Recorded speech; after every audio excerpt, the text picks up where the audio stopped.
तुम्हारे भीतर छोटी मां के गुण हैं।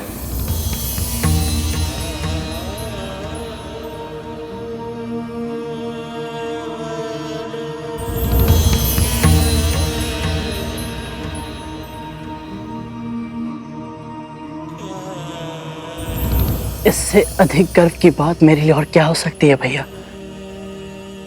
माँ ने जब मुझे आशीर्वाद दिया था कि मैं प्रभु विष्णु के चरणों की सेवा में अपना संपूर्ण जीवन समर्पित कर दूं, तो उस समय मुझे इसका महत्व समझ ही नहीं आया था। किंतु आज परमात्मा के साक्षात दर्शन करने के बाद मुझे यह आभास हुआ कि मां ने मुझे जो आशीर्वाद दिया था उसके पीछे मेरे लिए इतने बड़े सुख की कामना छिपी थी।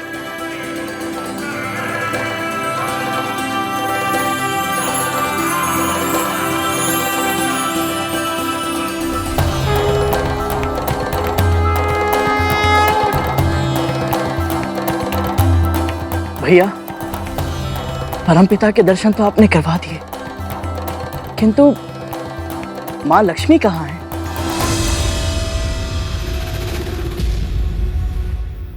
मां लक्ष्मी और प्रभु का वियोग हो गया है, और इसी कारण दुखी होकर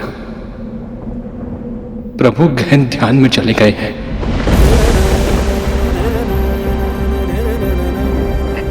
क्या? किंतु कैसे भैया? और आपने मां लक्ष्मी को रोका क्यों नहीं? आप तो यहीं रहते हैं ना? और भैया आप यहाँ क्यों रहते हैं? अपने भाइयों के साथ, बड़ी माँ के साथ क्यों नहीं रहते? और वहां आपका नाम लेना वर्जित क्यों है भैया? शांत हो जाओ गरुड़। इतने प्रश्न एक साथ पूछोगे तो उत्तर कैसे सुन पाओगे? क्षमा कीजिए भैया, माँ भी यही कहती है कि मैं बहुत प्रश्न पूछता हूँ, किंतु मैं भी क्या करूं भैया। माँ को मैं कितना भी पूछूं वो मुझे कुछ नहीं बताती है, इसीलिए मैं सबसे प्रश्न पूछता रहता हूँ। और जब तक मुझे अपने प्रश्नों के उत्तर नहीं मिलेंगे भैया, मैं अपना उद्देश्य कैसे पूरा कर पाऊंगा? कौन सा उद्देश्य?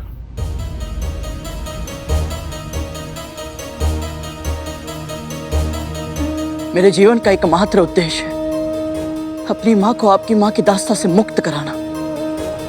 और इसीलिए मुझे जानना है भैया कि माँ, बड़ी माँ की दासी बनी कैसे? भैया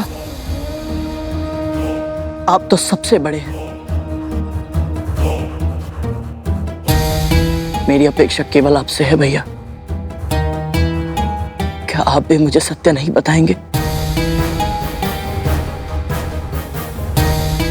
जटिल प्रश्नों के उत्तर सरल नहीं होते गरुड़।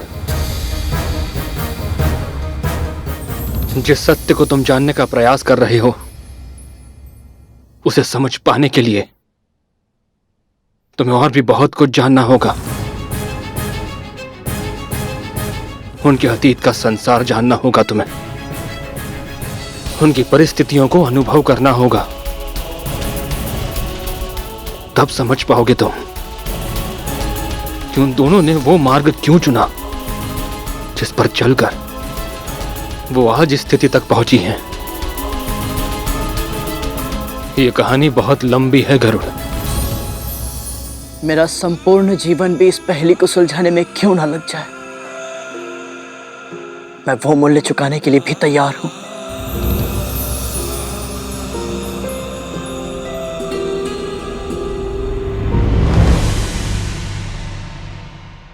ठीक है गरुड़, मैं प्रारंभ से आरंभ करता हूं।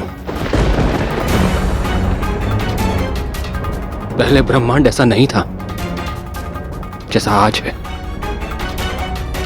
केवल शून्य था। केवल ओम का नाद था चारों ओर।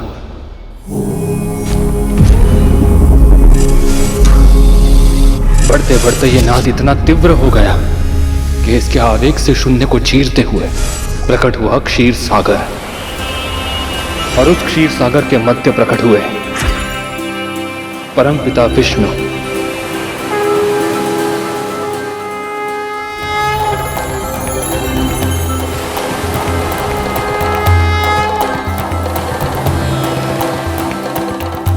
फिर प्रभु विष्णु की नाभि से एक कमल के ऊपर ब्रह्मा जी की उत्पत्ति हुई।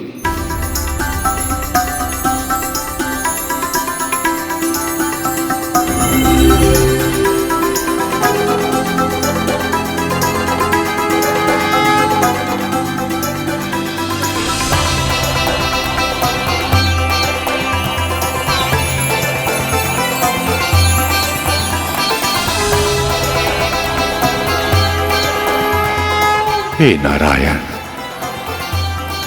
मैं कौन हूं और मेरे जीवन का उद्देश्य क्या है?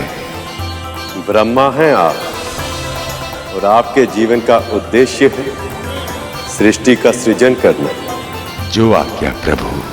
सृष्टि के सृजन के लिए ब्रह्मा जी ने 10 मानस पुत्रों को जन्म दिया, जो प्रजापति कहलाए। ब्रह्मा जी ने उन्हें आज्ञा दी कि वे सब अपनी अपनी संतानों को जन्म देकर सृष्टि का विकास करें, और इन सभी में प्रमुख थे मरीचि और दक्ष प्रजापति। प्रजापति दक्ष की 17 पुत्रियों का विवाह हुआ। प्रजापति मरीचि के पौत्र प्रजापति कश्यप से हुआ।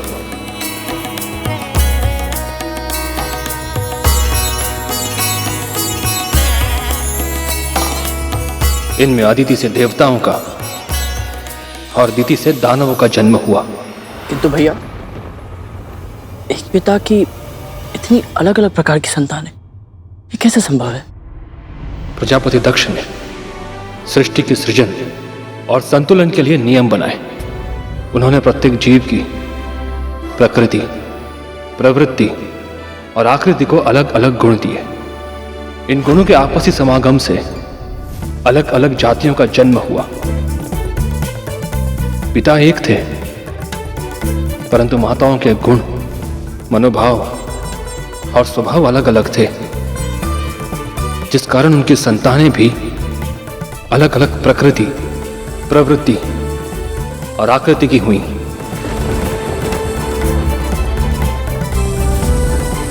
आदित्य और दिति की संतानें तो एक दूसरे से बिल्कुल ही विपरीत स्वभाव की थीं।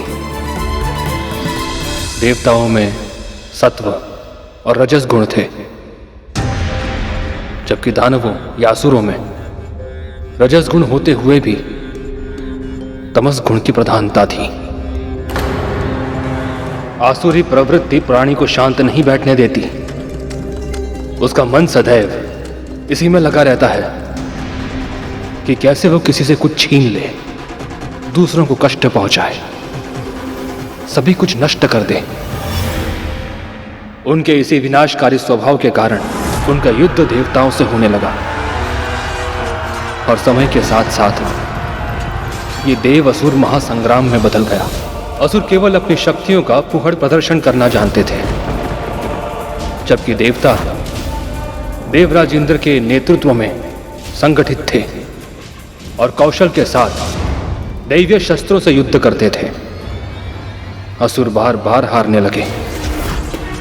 इसी कारण उनकी माता दिति स्वयं को अपमानित अनुभव करने लगी, और दूसरी ओर देवताओं की माता आदिति, उनका सम्मान दिन प्रतिदिन बढ़ने लगा, क्योंकि उनके पुत्र बलशाली थे, गुणकारी थे। देवी आदित्य की, देवी आदित्य की, देवी आदित्य की, देवी आदित्य की, देवी आदित्य की।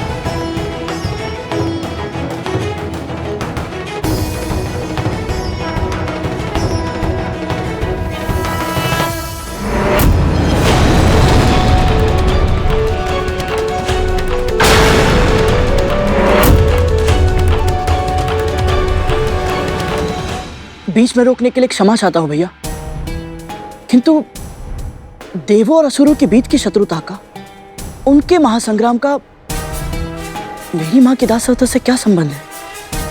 संबंध है गरुड़, गहरा संबंध है।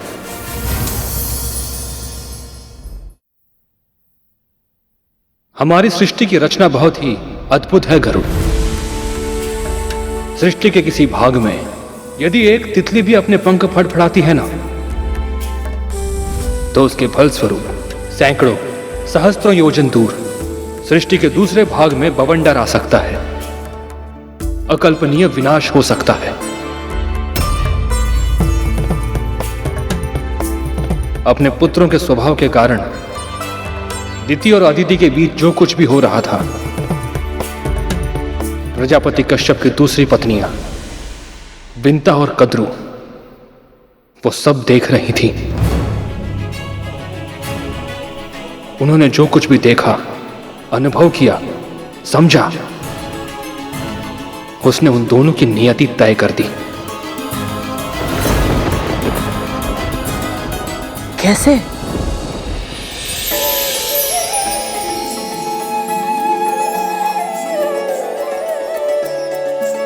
आज जीत के दिखाओ तो मानू। अभी दौड़ समाप्त नहीं हुई दीदी।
हर बार कैसे जीत जाती हो तुम विंता?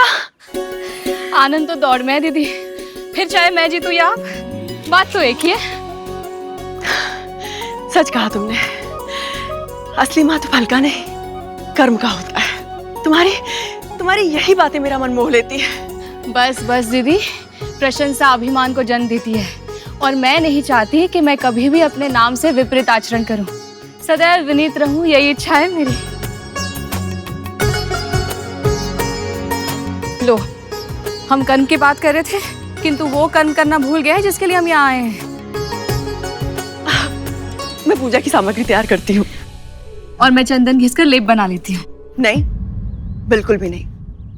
चंदन घिसने का कार्य परिश्रम का होता है, वो मैं कर लूंगी। तुम्हारे ये फूल से हाथ केवल प्रभु पर फूल चढ़ाने का कार्य करेंगे।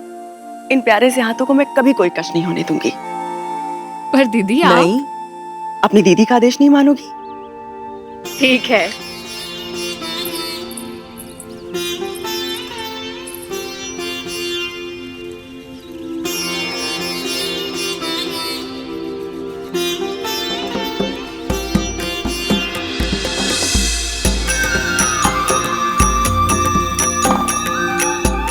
इन दोनों बहनों का आपसी संबंध समझना हो तो उस झरने की कल्पना करो गरुड़, जिसमें जल के स्थान पर बहता था एक दूसरे के लिए असीमित अथाह स्नेह, शब्दों में जिसकी व्याख्या करना असंभव है। ऐसा था इनका प्रेम, अद्भुत, अतुलनीय। जानती हो, मैंने अपने प्रभु से क्या कामना की है? कि जब भी मेरे पुत्र हो, वो अदिति के पुत्रों से अधिक शक्तिशाली हो। जितना अधिक बल मेरे पुत्रों में होगा, मुझे उतना ही अधिक सम्मान मिलेगा। पर दीदी, मुझे लगता है कि अदिति दीदी का सम्मान उनके पुत्रों के शक्तिशाली होने के कारण नहीं होता। वो तो इसलिए होता है कि उनके पुत्र संस्कारी हैं। मैंने भी श्री विष्णु से प्रार्थना की है कि मुझे भी ऐसी ही संतान दीजिएगा, सात्विक और सद्गुणी। माँ को इतनी अपेक्षा है मुझसे और मैं उन्हें पूरा नहीं कर पा रहा हूँ, उनको दास्ता से मुक्त नहीं करा पा रहा हूँ। जो फूलों तक को कष्ट नहीं होने देती, उन्हें इतने कष्ट भोगने पड़ रहे, क्यों? कभी कभी अनजाने में हुई भूल का बहुत बड़ा मूल्य चुकाना पड़ता है गरुड़। विंता माँ के साथ भी कुछ ऐसा ही हुआ था।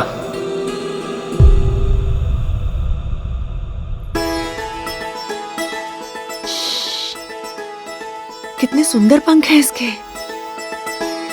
ओहो, दीदी इसके देखने, सुनने और सूंघने की क्षमता बहुत अधिक होती है।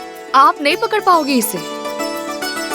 बोल तो ऐसे रही हो कि जैसे तुम पकड़ सकती हो। मेरी इच्छा होती तो अवश्य पकड़ लेती, पर दीदी मुझे किसी को बंदी बनाना अच्छा नहीं लगता। सभी को स्वतंत्र रहने का, स्वच्छंद घूमने फिरने का अधिकार तो होना ही चाहिए ना। बहाने बनाकर ना बात को टालो नहीं। सच तो ये है कि तुम इस तितली को पकड़ ही नहीं सकती। तो लगाओ शर्त। यदि मैंने इसे पकड़ लिया तो? जो तुम कहोगी मैं तुम्हें बनाकर खिलाऊंगी। सच? तो लग गई शर्त।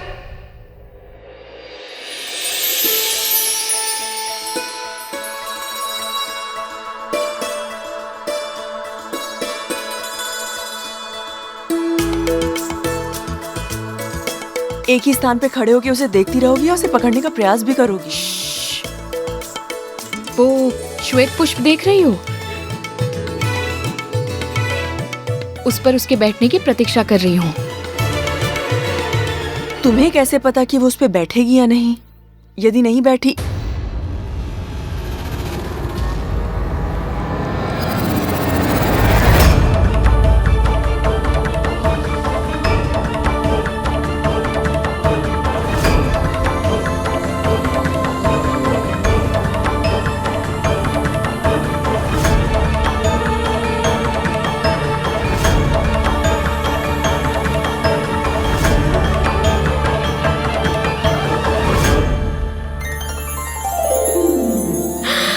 पकड़ लिया। बोलो दीदी, मानती हो अपनी हार? हाँ हाँ मान गई। तुम जीत गई और मैं हार गई।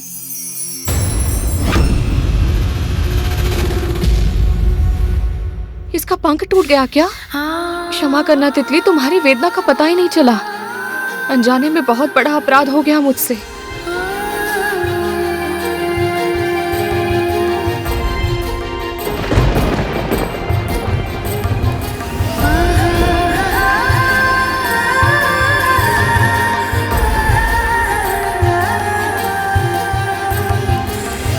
छोटी सी शर्त के लिए एक जीवित प्राणी को पीड़ा पहुंचा दी मैंने। हे प्रभु, मैं प्रण करती हूँ आज के बाद ऐसा पाप कभी नहीं करूंगी। तुम व्यर्थ ही चिंता कर रही हो। तितली ठीक है, उसे कुछ नहीं हुआ। कुछ तो हुआ है ना दीदी, कष्ट हुआ है उसे। तुम भी ना कितना सोचती हो। यदि सोचना ही है ना तो ये सोचो कि मैं तुम्हारे लिए क्या पकवान बनाऊं। शर्त तो हार गई हूँ, दंड तो भुगतना ही होगा। आनंद तो शर्त लगाने में है दीदी, फिर चाहे मैं जीतूं या आप, बात तो एक ही है। और बहनों में शर्त केवल खेल के लिए होती है, उसे निभाने की आवश्यकता नहीं होती। एक दूसरे के लिए जो स्नेह इन दोनों के हृदय में है, उसे देखकर तो मैं सोच भी नहीं सकता कि बड़ी माँ ने माँ को दासी बना कर रखा है। यह स्थिति आई कैसे भैया? ये स्थिति उन दोनों का भाग्य कैसे बनी, इसके अनेक कारण थे, किंतु सबसे महत्वपूर्ण कारण था विंता माँ से अनजाने में हुआ एक अपराध। छोटी सी शर्त के लिए उन्होंने निर्दोष तितली को अपना बंदी बना लिया था। कहते हैं कि किसी निर्दोष को अगर कोई कष्ट पहुंचाता है तो उसे अपने कर्मों का फल इसी जन्म में भुगतना पड़ता है, किंतु अनजाने में हुए इस अपराध का दंड विंता मां को कब और किस रूप में मिलेगा, इससे वो दोनों ही अनजान थी।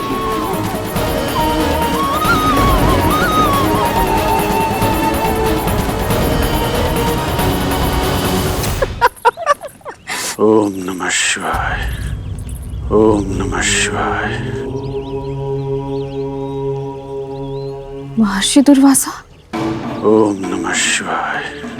मैंने पिताजी से सुना है ये अत्यंत क्रोधी स्वभाव के हैं। तनिक सी बात पर भयानक भयानक श्राप देते हैं। ओम नमः शिवाय। हाँ, मैंने भी सुना था। अपनी पत्नी की छोटी सी भूल पर उन्हें कतली का वृक्ष बनने का श्राप दे दिया था इन्होंने। ओम नमः शिवाय। महर्षि दुर्वासा इतने क्रोधी थे तो फिर सभी उनका इतना सम्मान क्यों करते थे भैया? क्योंकि उनका मन साफ था। कहते हैं जहां क्रोध होता है अन्न भी वहीं होता है। जहां क्रोध होता है अन्न भी वहीं होता है, अर्थात सच्चे हृदय से यदि कोई क्रोध करता है तो वो भी हमारे लाभ के लिए ही होता है।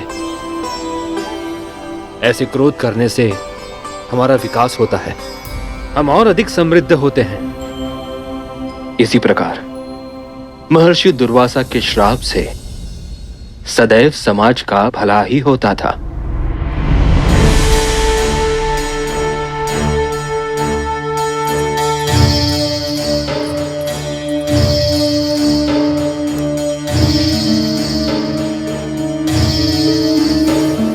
प्रणाम ऋषिवर। प्रणाम ऋषिवर।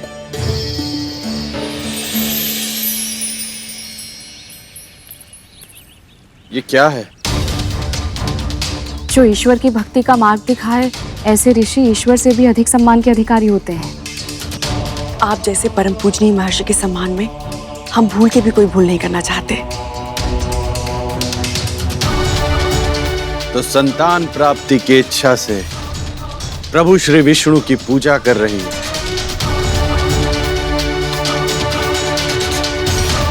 कश्यप पत्नी कद्रु, विंता,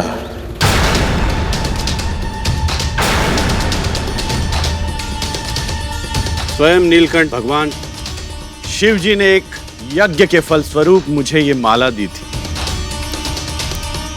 इसे जो धारण करेगा उसे ऐसी प्रतापी संतान प्राप्त होगी जिसके नाम और यश की कीर्ति समस्त ब्रह्मांड में फैलेगी। किंतु ये माला एक और तुम दो। कैसे निर्धारित करूं कि ये किसे मिलनी चाहिए? तुम में से अधिक उपयुक्त कौन है?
तुम्हारी मनोकामना भी अवश्य पूर्ण होगी।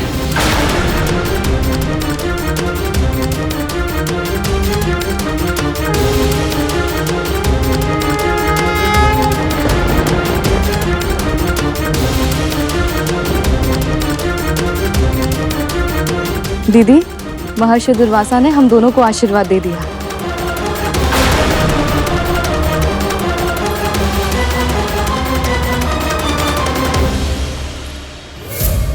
इतनी सी बात थी। महर्षि दुर्वासा ने एक माला माँ को दे दी, बस इस कारण बड़ी माँ ने बहन का नाता भुलाकर माँ को दासी बना दिया।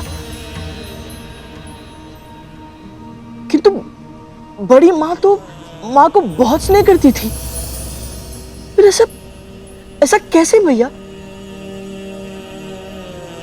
अधिकतर व्यक्ति अपने सगे संबंधी मित्रों का भला ही चाहते हैं, किंतु स्वयं से अधिक भला उनका हो जाए ये नहीं चाहते। महर्षि दुर्वासा ने अपनी माला के लिए बिंता मां को अधिक उपयुक्त माना था। ये देखकर कद्रू मां के हृदय में ईर्ष्या ने जन्म लिया। जिस समय कद्रू मां के हृदय में ईर्ष्या अपनी जड़ें जमा रही थी, उसी समय किसी और का अहंकार पूरे संसार के लिए विपत्ति का वाहक बनने वाला था। और संयोग देखो गरुड़, उसके अहंकार पर प्रहार करने वाले भी महर्षि दुर्वासा ही थे। भैया किसकी बात कर रहे हो? कौन था वो? स्वर्गाधिपति देवराज इंद्र। स्वर्गाधिपति देवराज इंद्र। रुको ऐरावत!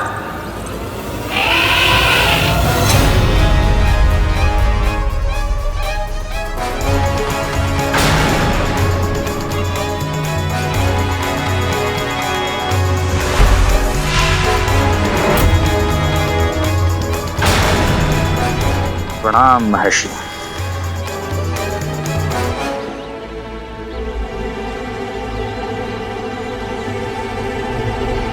मेरे यज्ञ से प्रसन्न होकर स्वयं महाकाल शिव जी ने मुझे ये रुद्राक्ष की माला दी थी। जो भी इसे धारण करेगा विजय श्री सदैव उसके साथ रहेगी। यश उसके भाग्य का दास होगा और समृद्धि उसकी इच्छा की दासी। मैं तो बैरागी ऋषि हूं, मुझे इन सब की कोई आवश्यकता नहीं। इसीलिए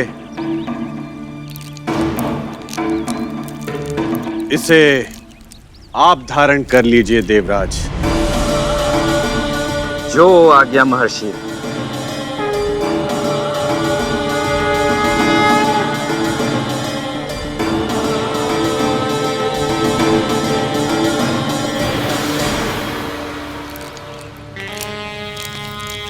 देवराज इंद्र को इसकी क्या आवश्यकता?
तुमने विजय श्री की प्रतीक परम पूजनीय रुद्राक्ष की माला मेरे आशीर्वाद और उससे भी अधिक मेरे आराध्य भगवान शिव के वरदान का अपमान किया है।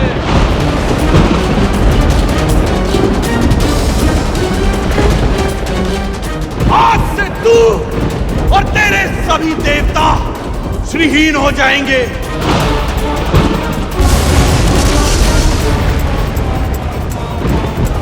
तेरा ऐश्वर्य भूमि में मिल जाएगा, श्री समुद्र में चली जाएगी। ये मेरा श्राप है तुझे।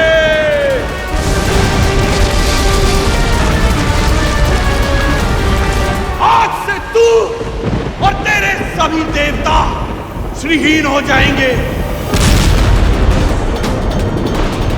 तेरा ऐश्वर्य भूमि में मिल जाएगा और श्री समुद्र में चली जाएगी। ये मेरा श्राप है तुझे।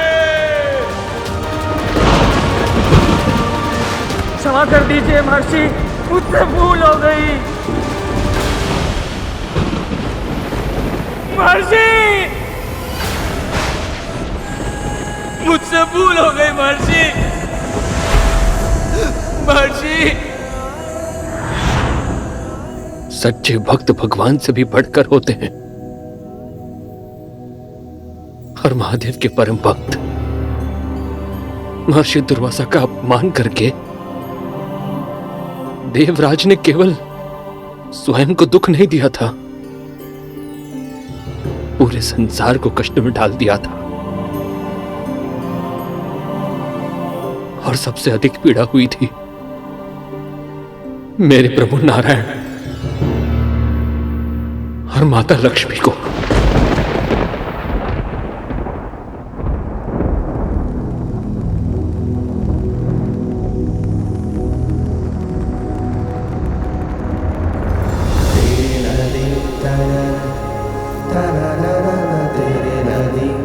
महर्षि दुर्वासा का श्राप,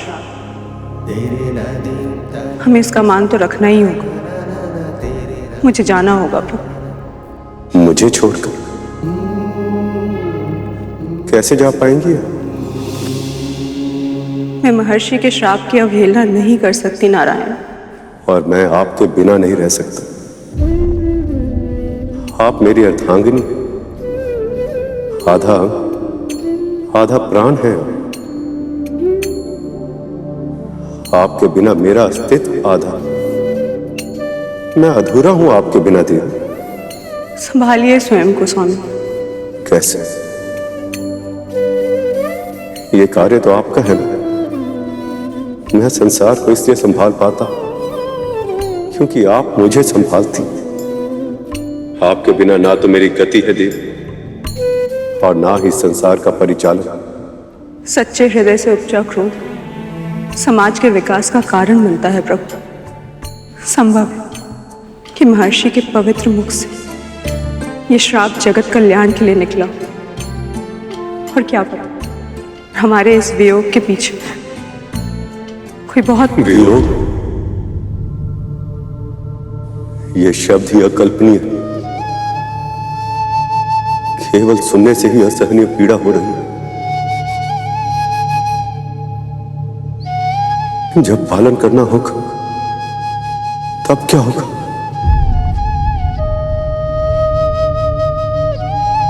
वियोग पीड़ा अवश्य देता है स्वामी, पर पुनर्मिलन उसे कहीं अधिक सुख देता है।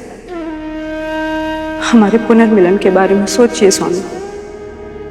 उस क्षण की कल्पना कीजिए जब हमारी विरह की अवधि समाप्त होगी और हम फिर से एक साथ होंगे। कितना सुख, कितना अद्भुत होगा वो पल।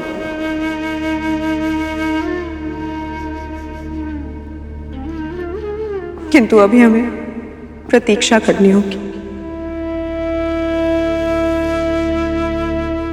अभी मुझे जाना होगा।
श्री का ही दूसरा नाम है लक्ष्मी। जब महर्षि दुर्वासा के श्राप के कारण श्री अर्थात लक्ष्मी समुद्र में चली गई प्रभु नारायण भी समाधि में लीन हो गए। तब केवल वैकुंठ ही नहीं, सारा संसार श्रीहीन हो गया था। जगत की सारी आभा, सारी शोभा लुप्त हो गई।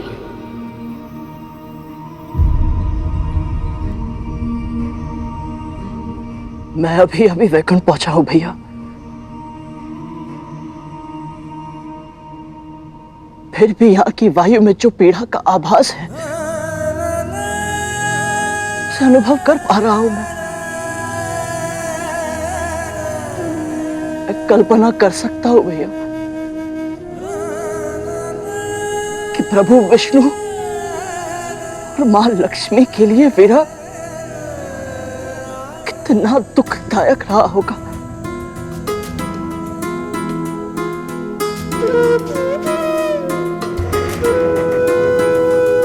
भैया,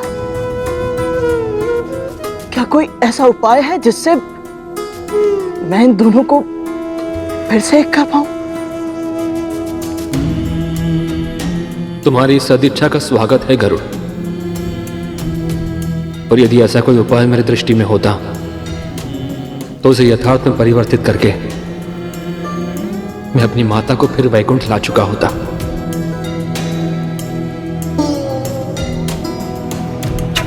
माता लक्ष्मी समुद्र में थी और भगवान विष्णु समाधि में। ऐसे में संसार में अव्यवस्था और अराजकता फैलना स्वाभाविक था। चारों ओर तामसी विचार पनपने लगे, बुराई बढ़ने लगी थी गरुड़। ऐसे में असुरों के गुरु भार्गव के मस्तिष्क में, जिन्हें भविष्य में संसार ने नाम दिया शुक्राचार्य, देवों के इस आपदा में दैत्यों के लिए अवसर देखा उन्होंने।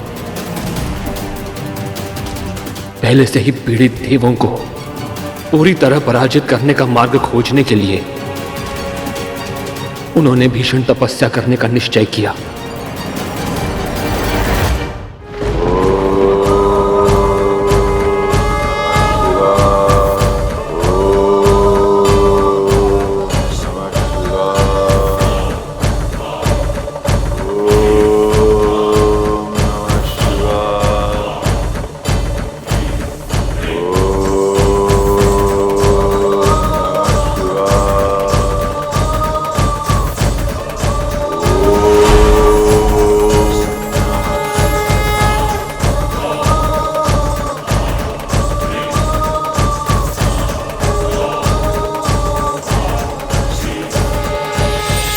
प्रभु, आपकी महाकठिन तपस्या से मैं प्रसन्न हुआ ऋषि भार्गव। कहिए, क्या इच्छा है आपकी? महाकाल के साक्षात दर्शन से मैं धन्य हुआ। केवल एक ही वरदान चाहिए मुझे, वृत्त संजीवनी विद्या।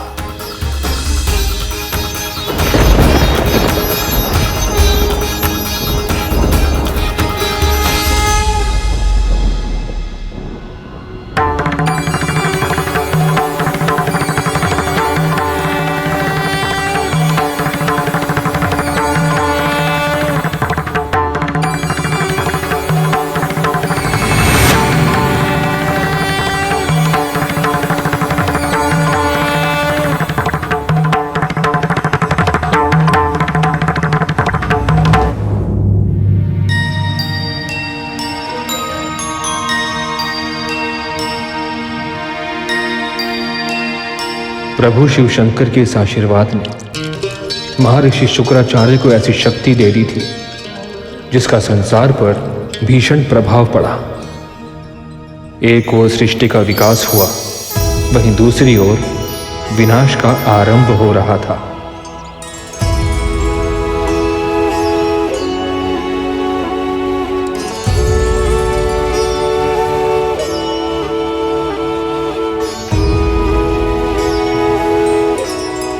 अब समय आ गया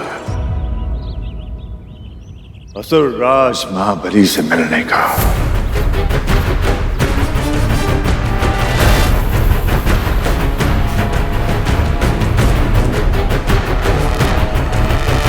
असुरराज महाबली की, असुरराज महाबली की, असुरराज महाबली की, असुरराज महाबली की, असुरराज महाबली की, असुरराज महाबली की, असुरराज महाबली की, असुरराज महाबली की, असुरराज महाबली की, असुरराज महाबली की, असुरराज महाबली की।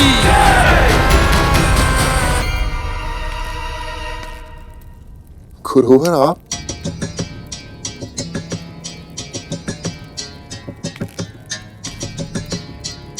विजय भव।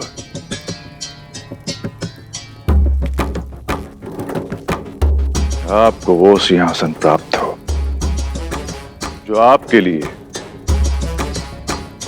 इससे अधिक उपयुक्त है, स्वर्ग का सिंहासन। शंका के लिए क्षमा चाहता हूं गुरुवर, किंतु आप जो आशीर्वाद दे रहे हैं उसका सफल होना असंभव है। देवताओं की शक्ति असीमित है, न जाने कितनी बार उनसे पराजित हो चुके हैं हम असुर। अब नहीं होंगे। यह सत्य है कि इतिहास अपने आप को दोहराता है, किंतु यह भी सत्य है कि कर्मवीर अपना भाग्य बदल सकते हैं, और इतिहास भी। आप आक्रमण करेंगे राजा। इस बार विजयश्री की माला आपके वक्ष पर ही होगी, ये वचन है मेरा। जो आज्ञा गुरुदेव।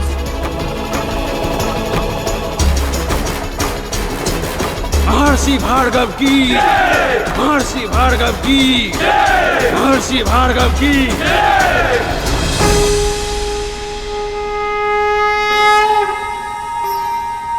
भैया आपने तो कहा था महर्षि दुर्वासा के श्राप में भी संसार की भलाई ही छुपी होती थी, किंतु जो मैंने अभी अभी सुना उसमें तो केवल विनाश की ध्वनि है। ध्वनि विनाश की है, परंतु उसमें छुपा है संतुलन का नाद। ये सृष्टि संतुलन से ही संभव होती है गरुड़। सदैव विजयी होने के कारण देवता अभिमानी हो गए थे। संतुलन का स्थापित होना समय की मांग थी।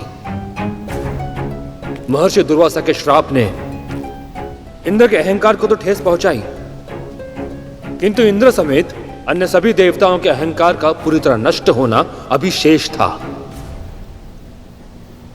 अब तक दानवों की हार होती थी और उसके कारण होता था मां दीदी का तिरस्कार, किंतु अब तिरस्कार की बारी थी माता अदिति की, और इस युद्ध के परिणाम का प्रभाव मां कद्रु और मां विंता के मन पर भी पड़ने वाला था।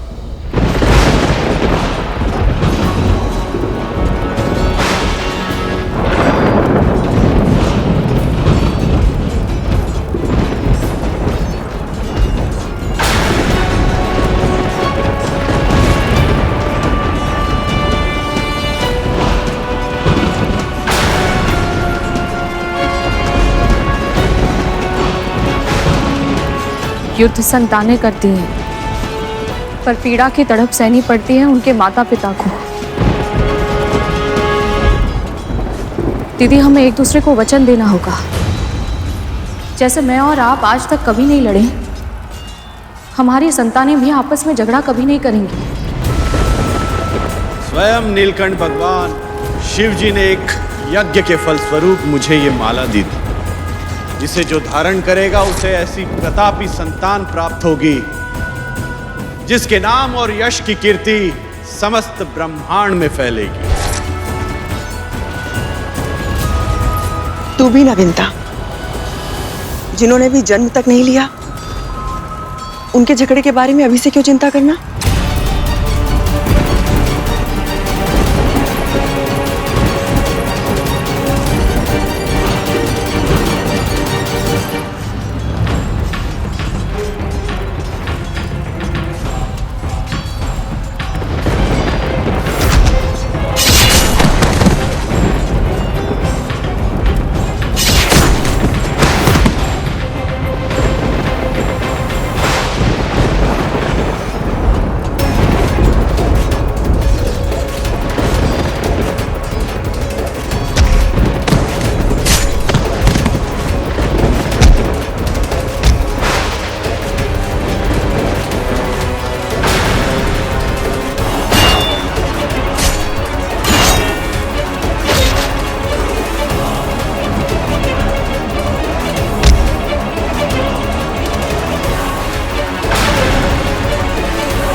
श्रीहीन होने के बाद भी देवता हमसे बहुत शक्तिशाली हैं गुरुदेव। हम ये युद्ध नहीं जीत सकते। हमारे न जाने कितने योद्धा अब तक अपने प्राण गंवा चुके हैं गुरुदेव।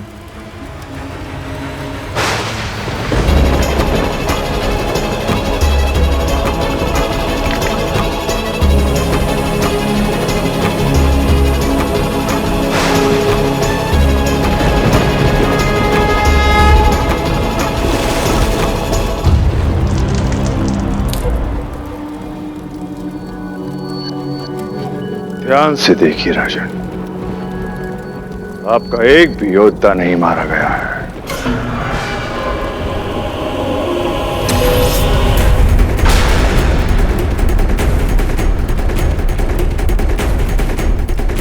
ये कैसी माया है?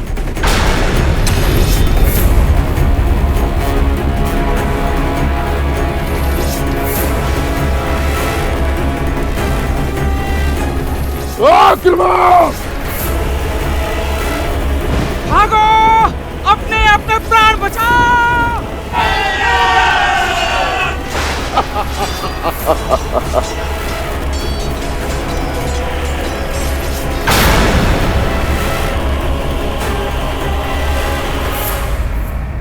ऐसा पहली बार हुआ था। पहली बार दानवों ने देवताओं पर विजय प्राप्त की थी। जब जब संसार में कोई अप्रत्याशित, अकल्पनीय घटना घटती है, तब उसका प्रभाव सभी पर पड़ता है। मां कद्रू और मां बिंता भी इस प्रभाव से अछूते नहीं बचे थे।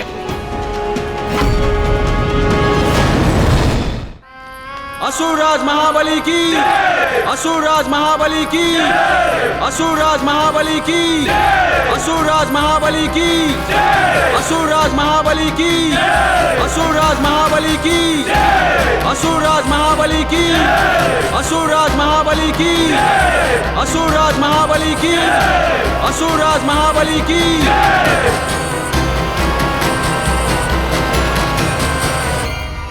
ऋषिवर,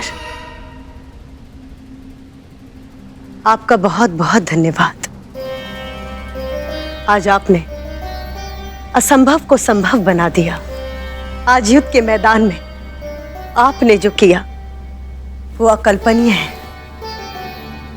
सदा से शोषित रहे हैं हम असुर। पराजय हमारा स्वभाव बन गई थी। हम जीत भी सकते हैं ये विश्वास ही खो चुके थे हम। किंतु आज आपने स्वर्गलोक का सिंहासन नहीं, जीवन का सबसे बड़ा उपहार दिया है।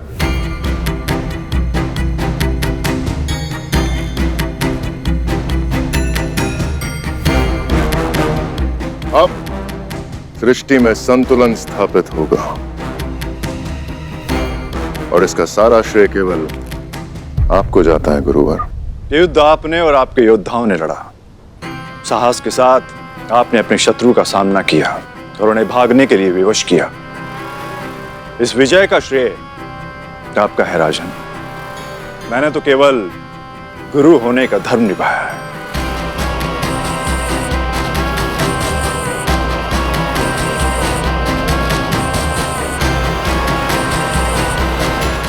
आइए ना। राजमाता दीति की, राजमाता दीति की, राजमाता दीति की, राजमाता दीति की, राजमाता दीति की, राजमाता दीति की, राजमाता दीति की। पुत्र, आज ईश्वर के सिंहासन पर बिठाकर तूने अपनी मां का मान बढ़ाया है, किंतु ये पर्याप्त नहीं। आज तुझे एक वचन देना होगा कि आज के बाद देवता इस सिंहासन पर कभी नहीं बैठेंगे। आज के बाद मेरे पुत्र किसी भी युद्ध में पराजित नहीं होंगे। और आज के बाद महान असुर राज महाबली की मां का गर्व से उठा हुआ यह शीश कभी नहीं झुकेगा। वचन दो। मैं वचन देता हूं मां, जब तक देवताओं का समूल नाश नहीं कर देता मैं शांत नहीं बैठूंगा। असुरराज महाबली की, असुरराज महाबली की, असुरराज महाबली की, असुरराज महाबली की, असुरराज महाबली की। महर्षि दुर्वासा के एक श्राप से यदि देवताओं का राजपाट, यश, वैभव सब कुछ छिन सकता है, तो उनके आशीर्वाद से मिली माला से विंता क्या नहीं कर सकती है। मुझे अपने संतानों के हित की रक्षा करनी ही होगी। इंद्र और अन्य देवताओं के अहंकार के कारण ही आज उनकी इतनी भीषण हार हुई है। हम अपनी संतानों को विनय की शिक्षा देंगे ताकि उन्हें कभी ऐसे दुर्भाग्य का सामना ना करना पड़े, है ना दीदी? दीदी, किस सोच में पड़ गई आप? कुछ नहीं। असुरराज महाबली की, असुरराज महाबली की। दीदी, मैं तुम्हारे लिए बहुत प्रसन्न हूँ।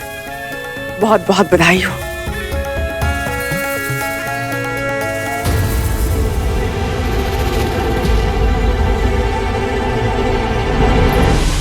इंद्र, वायु, अग्नि, इंद्र, कहाँ चले गए तुम सब? इंद्र,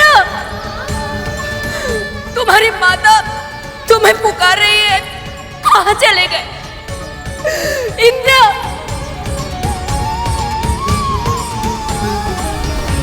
कहाँ चले गए?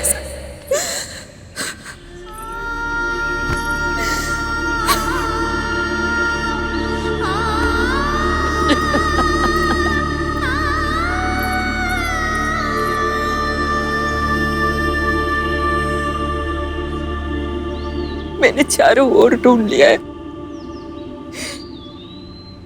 न जाने कहाँ है मेरे पुत्र। पहले तो मेरा स्वर सुनते ही लौट आते थे, परंतु आज दीदी, बाहरी नेत्रों से ढूंढना बंद कीजिए, मन की आंखों से देखिए, अपने हृदय से अनुभव कीजिए। आपकी अंतरात्मा अपने पुत्रों को स्वयं ढूंढ लेगी।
कितना ढूंढा मैंने तुम सबको, और तुम सब यहाँ यहाँ क्या कर रहे हो?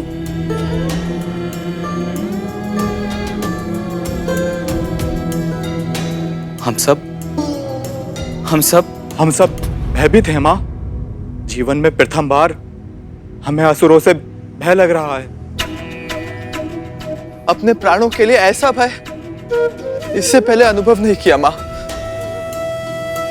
ना जाने कैसे वो अमर हो गए हैं। हमारा कोई भी अस्त्र शस्त्र उनके प्राण नहीं ले सकता। और अब तो उन्होंने निश्चय कर लिया है कि वो हमें जीवित नहीं छोड़ेंगे। अपराध मैंने किया था मां, किंतु उसका दंड मेरे इन भाइयों को और आपको मिल रहा है। और मेरा ऐसा दुर्भाग्य कि मैं कुछ कर भी नहीं सकता। पुत्र, एकता में बहुत शक्ति होती। जब तक तुम सब एक साथ हो, कुछ नहीं होगा तुम्हें। और जहां तक तुम्हारी प्राण रक्षा का प्रश्न है, तो पुत्र, जहां समस्या होती है वहां समाधान भी अवश्य होता है। और तुम्हारी माँ वो समाधान अवश्य ढूंढ कर रहेगी।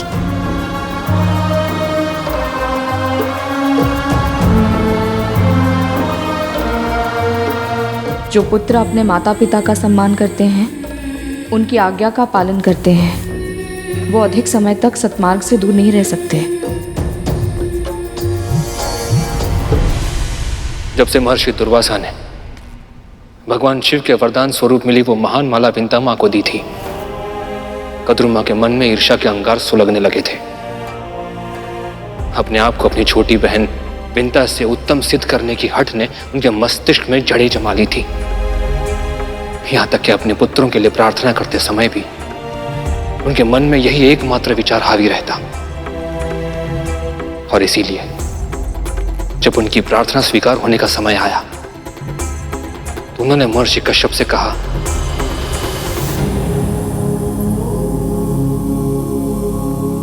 जो देवता मानव, गंधर्व, दानव इन सभी से अधिक शक्तिशाली हो, जो विकराल विषधर हो, जिन्हें देखते ही शिराओं में भय का संचार हो, मुझे ऐसे एक सहस्त्र पुत्र चाहिए।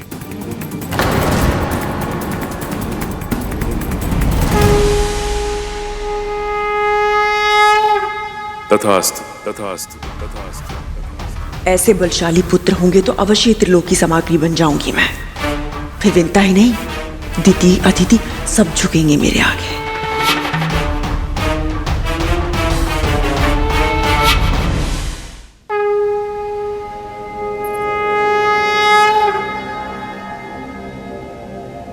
देवी कद्रू की तरह आपका भी तप सफल हुआ। अपनी मन वांछित संतान मांगिए। स्वामी, अधिकार केवल मेरा नहीं है।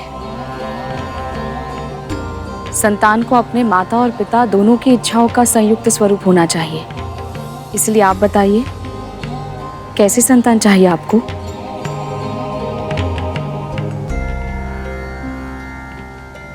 देवी, हम एक ऐसे पुत्र की कामना करते हैं जो माता पिता को अपना आदर्श समझे और जो संसार को ऐसी शिक्षा दे सके कि माता पिता की भक्ति से संसार का समस्त ऐश्वर्य पाया जा सकता है। एक ऐसे पुत्र की कामना जो संसार में देवों और असुरों के बीच के संग्राम को रोककर सृष्टि में संतुलन स्थापित करे। आपने मेरी कल्पना को स्वर दे दिया। जिसके मन में सृष्टि का कल्याण हो और चित्त में हो नारायण के चरण, मुझे ऐसे सदाचारी पुत्र का वरदान दे दीजिए स्वामी।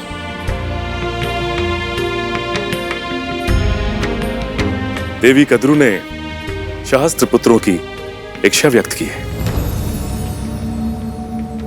किंतु आप केवल एक ही पुत्र चाहती। इसे जो धारण करेगा उसे ऐसी प्रतापी संतान प्राप्त होगी जिसके नाम और यश की कीर्ति समस्त ब्रह्मांड में फैलेगी। आप सही कह रहे हैं। संतान के समुचित विकास के लिए भाई या बहन का होना आवश्यक होता है। मेरे पुत्र को एक और साथी दे दीजिए स्वामी।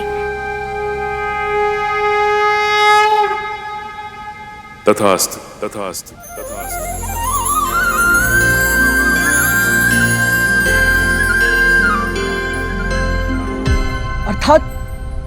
अर्थात मेरा कोई भाई भी है, किंतु भैया माँ ने तो मुझे उनके बारे में कभी कुछ नहीं बताया।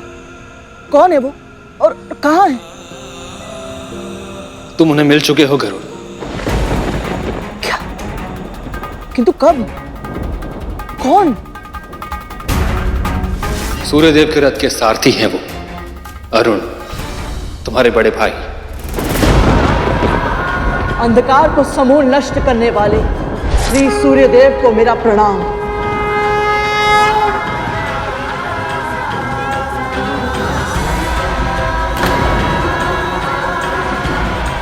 माँ ने तो मुझे सदा सत्य का पाठ पढ़ाया और उन्होंने ही मुझसे इतना बड़ा सत्य छुपाया, पर क्यों?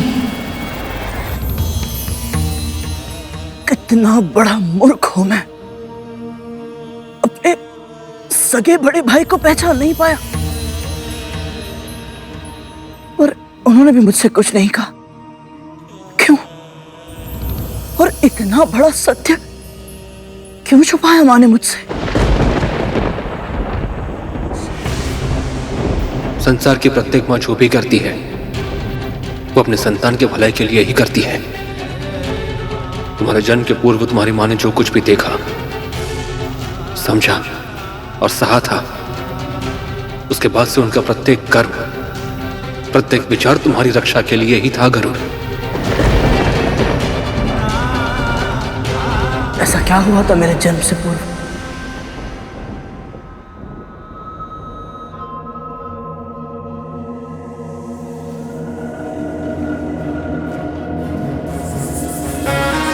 राजमाता दीदी की, राजमाता दीदी की, राजमाता दीदी की। आज इस स्वर्ग के सिंहासन पर बिठाकर तूने अपनी माँ का मान बढ़ाया है। एक और जहां कद्रुमा अपने सहस्त्र डीमों के कारण उत्साहित थी, वहीं दूसरी ओर विंता माँ भी अपने दोनों पुत्रों के डीमों से बाहर आने की प्रतीक्षा बड़ी अधीरता के साथ कर रही थी। जन्म लेने के बाद तुम दोनों को शारीरिक और मानसिक रूप से सक्षम बनना है, क्योंकि जो अपनी सहायता नहीं कर सकता वो दूसरों की रक्षा कैसे कर पाएगा। संपूर्ण संसार आज भौतिक सुख के लिए व्याकुल है पुत्रों, पर तुम दोनों को उस अंतहीन दौड़ से बचकर आत्मिक सुख के मार्ग पर चलना है। सबसे पहले अपने परिवार की, फिर समाज की, फिर राष्ट्र की और फिर समस्त संसार की सेवा करनी है तुम्हें।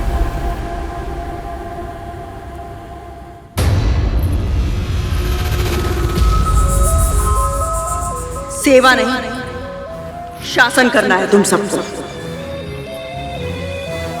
स्मरण रखना, खड्गेन आक्रम्य भुंजीता, वीर भोग्या वसुंधरा।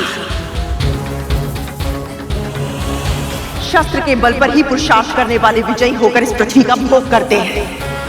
इसलिए तुम सबको इतना शक्तिशाली बनना होगा कि सबको पराजित करके स्त्रों पर अपना राज स्थापित कर सको। कल्पना करो, चर अचर गंधर्व मानव देव दानव जब सब तुम्हारे अधीन होंगे तो तुम्हारी माँ का सम्मान कितना अधिक बढ़ जाएगा।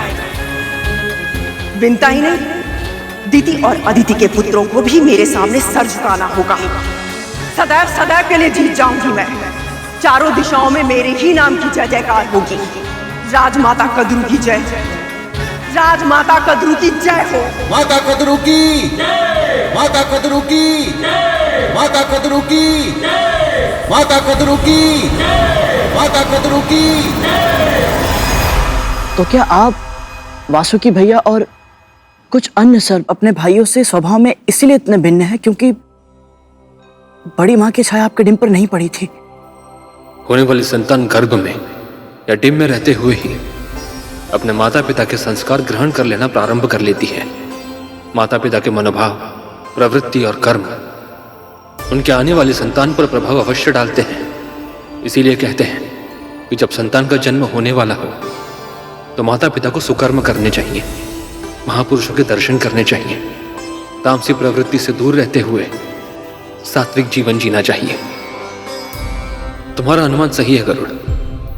मुझ पर, वासुकी पर और कुछ अन्य सर्प भाइयों पर मां कद्रू की छाया या कहें तो उनका प्रभाव नहीं पड़ा। इसीलिए हमें जो संस्कार मिले हैं वो हमें हमारे पिता महर्षि कश्यप से मिले हैं। पर भैया, मेरी माँ तो सात्विक जीवन ही जीती है और अरुण भैया को भी उन्होंने वही संस्कार दिए होंगे जो मुझे दिए हैं। उन्हें भी समाज कल्याण और परोपकार का वही मार्ग दिखाया होगा जिस पर मुझे चलना सिखाया है। फिर माँ के साथ इतना बड़ा अन्याय क्यों भैया? क्यों उन्हें अपने बड़े पुत्र से अलग होना पड़ा? क्यों बनना पड़ा किसी और की दासी? जिस प्रकार तुम अपने प्रश्न के उत्तर पाने के लिए लालायित हो, उसी प्रकार हम दोनों की माएं भी अपने अपने पुत्रों को जन्म लेते हुए देखने के लिए आतुर हो चुकी थी। कद्रुमा की आतुरता अधिक थी। सबसे पहले वो व्याकुलता में बदली, फिर अधीरता में, और फिर देखते ही देखते उन्माद में बदल गई। विंता मां में संयम था, परंतु पुत्र प्रेम के कारण वो भी अपने आप को उन्माद के संक्रमण से अधिक समय तक बचा नहीं पाई। खड्गेन आक्रम्य बुझीता वीर भोग्य वसुंधरा। खड्गेन आक्रम्य बुझीता वीर भोग्य वसुंधरा। खड्गेन आक्रम्य बुझीता वीर भोग्य वसुंधरा। खड्गेन आक्रम्य बुंजीता वीर भोग्य वसुंधरा। खड्गेन आक्रम्य बुंजीता वीर भोग्य वसुंधरा। खड्गेन आक्रम्य बुंजीता वीर भोग्य वसुंधरा। खड्गेन आक्रम्य बुंजीता वीर भोग्य वसुंधरा।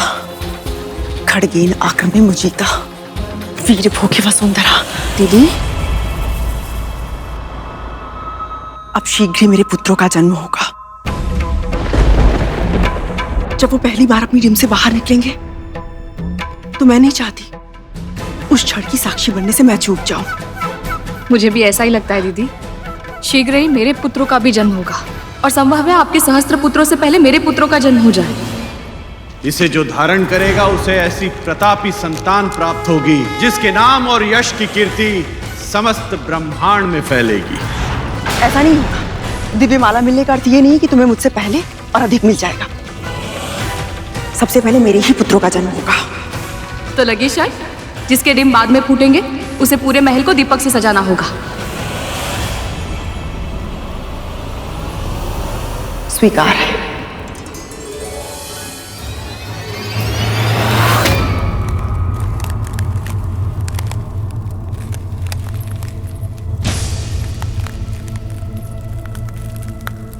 कहां से आ रही है ये ध्वनि?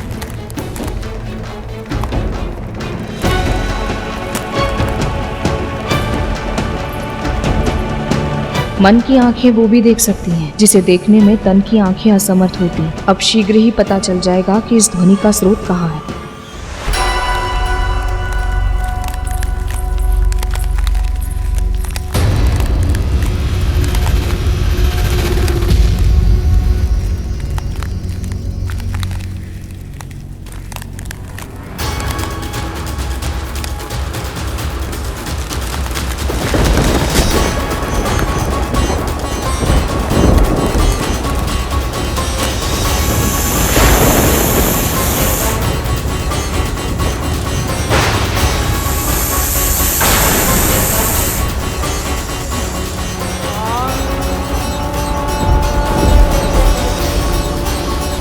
अनंत,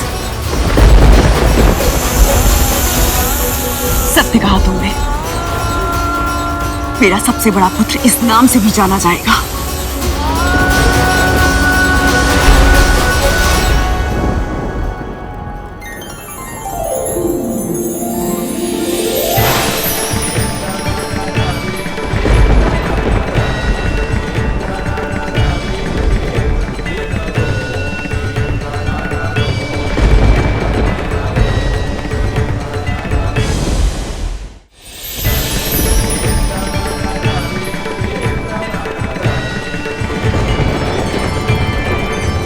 तुम्हारी छोटी मां विंता ने तुम्हें अनंत नाम दिया है, किंतु मैं तुम्हारी मां तुम्हें शेष कहकर बुलाऊंगी।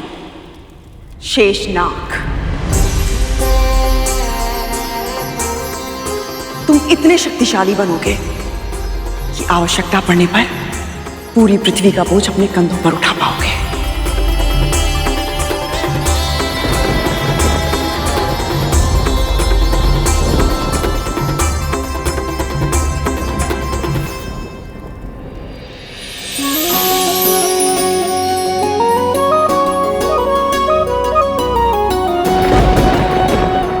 अनंत, तुम्हें अनंत काल तक प्रभु श्री नारायण की भक्ति और सेवा का अवसर मिले।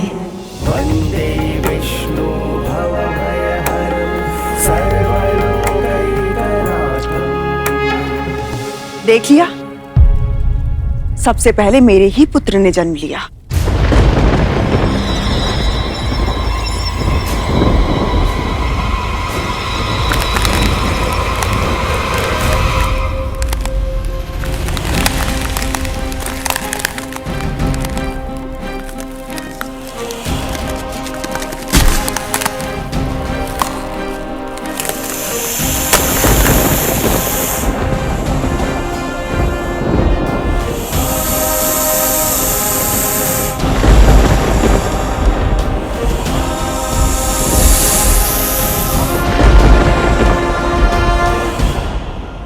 वासुकी कहलाओगे पुत्र।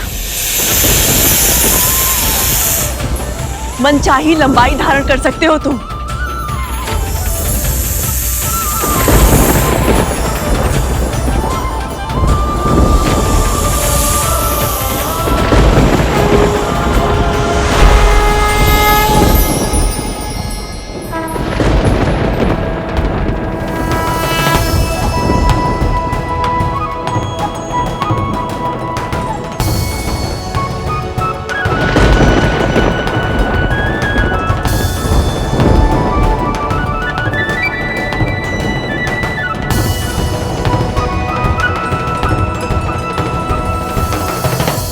प्रणाम माँ।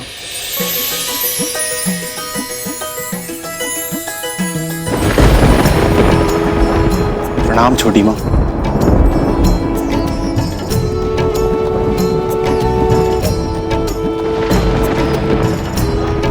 जैसे अनंत को नारायण की सेवा का सौभाग्य मिलेगा, वैसे ही तुम्हें मिलेगी महाकाल शिव की भक्ति।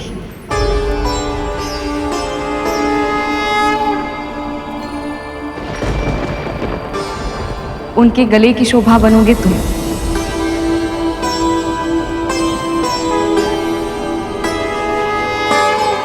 इतना मूल्यवान आशीर्वाद देकर आपने मेरा जीवन सफल कर दिया छोटी माँ।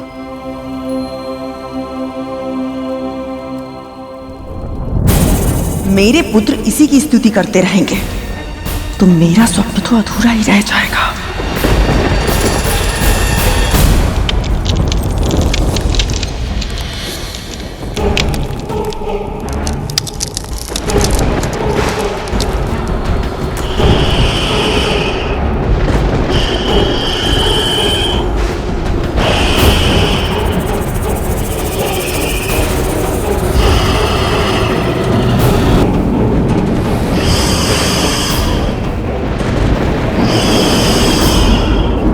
संसार में तुम्हारा स्वागत है पुत्र तक्षक।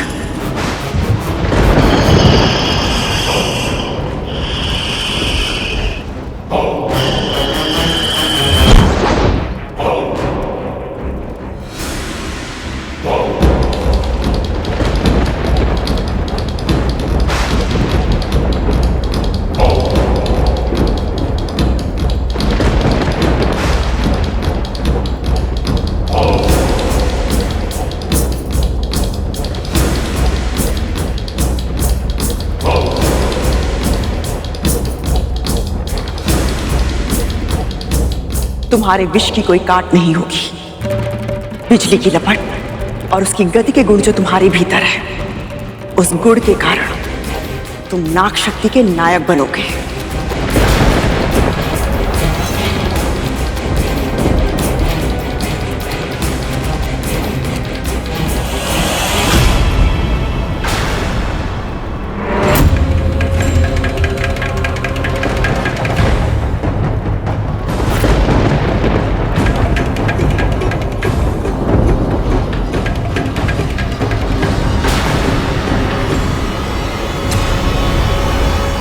तुम्हारी छोटी माँ है, प्रणाम करो।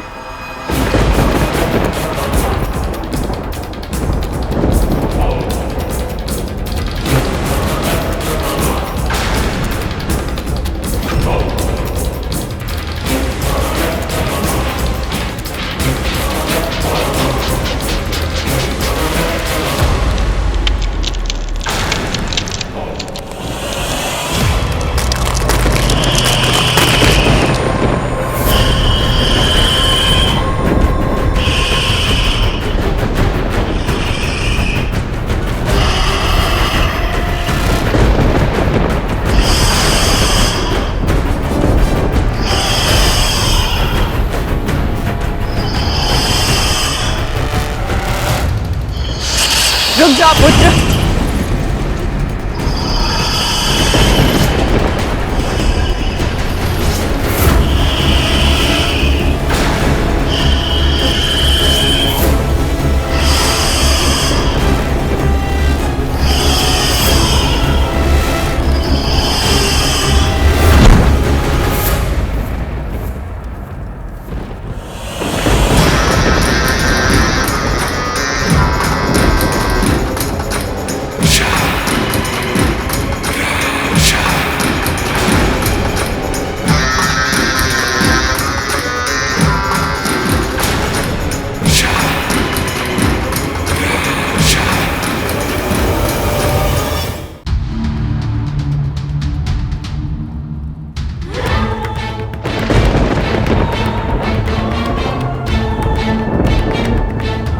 वाह पुत्र वाह, तेरी शक्ति अद्भुत है। साक्षात काल का रूप हो तुम।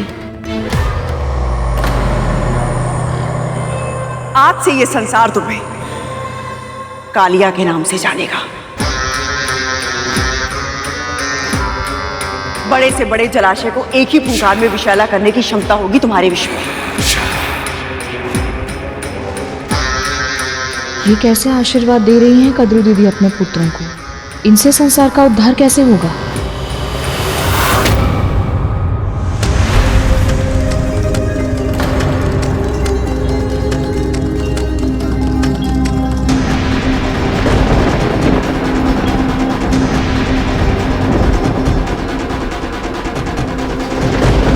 क्या हुआ विंता? कदम का ये वृक्ष मुझे बहुत प्रिय था दीदी। इसके पुष्पों से मैं श्री विष्णु की पूजा करती थी। एक वृक्ष ही तो जला है विंता, इसमें इतना खिन्न होने की क्या आवश्यकता है? बच्चे खेल रहे हैं, नाश विनाश तो होता ही रहेगा। तुम नहीं समझोगी, तुम्हारी अभी तक एक भी संतान नहीं हुई है ना?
मेरे पुत्र न केवल आयु में बल्कि बल, सामर्थ्य, ऐश्वर्य में भी तुम्हारे पुत्रों से बड़े होंगे। मैं शर्त जीत गई विंता, और अब मैं अपने पुत्रों के साथ समस्त संसार को जीतूंगी। ये पुत्र नहीं, एक सहस्त्र अस्त्र शस्त्र है मेरे, जो बड़ी से बड़ी शक्तियों को मेरे चरणों में झुका देंगे। समस्त संसार इनसे डरेगा और मेरा सम्मान करेगा।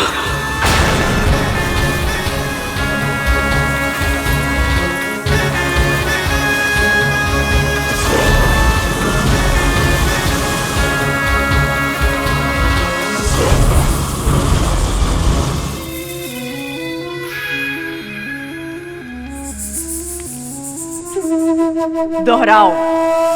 खड़गेन आक्रम में भुंजीता, खड़गेन आक्रम में भुंजीता, वीर भोग्या वसुंधरा, वीर भोग्या वसुंधरा, खड़गेन आक्रम में भुंजीता, खड़गेन आक्रम में भुंजीता, खड़गेन आक्रम में भुंजीता, खड़गेन आक्रम में भुंजीता, वीर भोग्या वसुंधरा, वीर भोग्या वसुंधरा, खड़गेन आक्रम में भुंजीता, खड़गेन आक्रम में भुंजीता, वीर भोग्या वसुंधरा, वीर भोग्य वसुंधरा। कद्रू दीदी के 1 सहस्त्र पुत्रों ने जन्म ले लिया, पर मेरे एक भी पुत्र का जन्म अभी तक नहीं हुआ। कब फूटेंगे मेरे दिन? कब होंगे मेरे पुत्र? उस समय विंता माँ की आंखों में मैंने जो देखा, उसके बारे में कभी किसी ने कल्पना भी नहीं की होगी। ऐसा क्या देखा आपने भैया? मत्सर अर्थात ईर्ष्या। माँ और ईर्ष्या? असंभव। पर शेषनाग भैया असत्य क्यों बोलेंगे?